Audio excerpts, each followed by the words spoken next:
लेकिन ये साला कर क्या रहा है यहाँ पे? रुको जरा। আরে দাদা বলছি তোর প্রেসার ফেসার সব ঠিক আছে তো? প্রেসার? তোর মতো ভাই দেখলে প্রেসার কখন মাথায় উঠে গিয়ে প্রেসার কুকার হয়ে যাবে কেউ বুঝতে পারবে না। কি বলতে আছিস সেটা বল। আমি জুয়াতে 80,000 টাকা হেরে গেছি। আমার রক্ত জল করা টাকা। সবার কথা আগের দিনই বৌদির মুখ থেকে শুনছিলাম তুই দাদুর কাছ থেকে দাদুর সব সম্পত্তি ঝেড়ে লিখে নিয়েছিস। यही नहीं अभी और सुनिए। ওইসব কথা ছাড়, বলছি বাগানটা পয়সা করছি শীতকাল না, কটা গাঁদা গাছ লাগাবো, ওই সারটা আনতে ভুলে গেছি। আমার বাইকটা নিয়ে গিয়ে তুই সারটা এনে দেন। ওই বাইকটা বিক্রি করে তো আমি জুয়ার টাকাগুলো সব শোধ করে এলাম। তুই যা শুরু করছিস আমি তো দেখছি তুই আমাকেই বেঁচে দিবি কদিনের মধ্যে।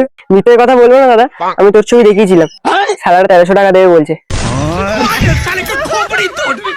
আমি বললাম যতই শুয়োরের মতো দেখতে হোক না কেন আমার দাদা, এত কম রেটে আমি দিতে পারবো না। তার মানে তোর কাছে কি হয়েছে, 2 লাখ টাকা দিলে তুই আমাকে তাহলে বেঁচে দিবি? দেখ দাদা মিথ্যে কথা বলবো না, আমি 1300 টাকাতেই রাজি হয়ে গেছি। কিরে মরে গেলি নাকি? মরে গেল আমারই লাভ, বাড়ির সব সম্পত্তি তো আমি পেয়ে যাবো। ও বেঁচে আছিস এখনো, মরিসনি?